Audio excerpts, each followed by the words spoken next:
So, how did you have difficult conversations in the CIA, and how can we bring that into a corporate world?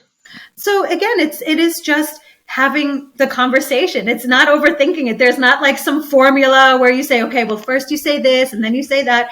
It's just having a conversation. And it can look like different things in different contexts, but it's, if there is, the one thing that I learned at the CIA, and this is true in this context as well, if there is an elephant in the room, talk about the elephant, right? Because everybody knows it's there. Everybody knows that this person is a problem, or they're talking about them behind their back, or the other team members are saying, grumbling about it. So that exists. Don't pretend it doesn't exist. And that's true also for problems, right? If there's a big problem, don't pretend it doesn't exist and hope it goes away. That's not how it's going to get better.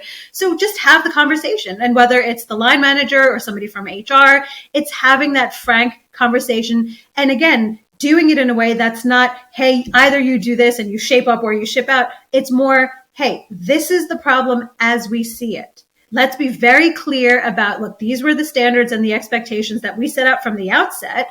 And then this is where we feel that there's a bit of a mismatch between what we expect and what you're delivering.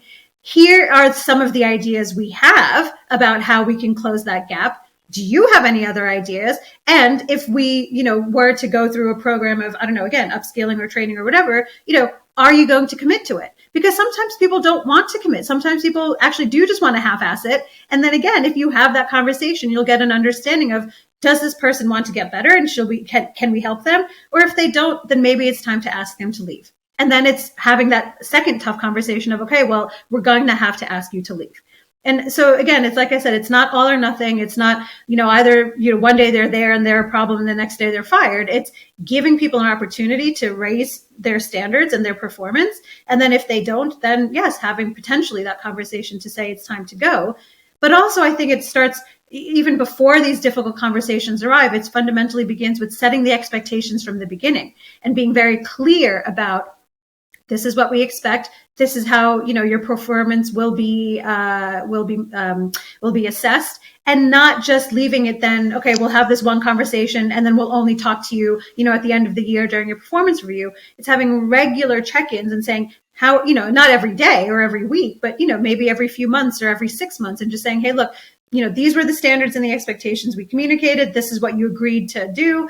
6 months later, how's it all going? Here are some of the challenges or the problems, and again, have that conversation. What do they think are some of the challenges and problems?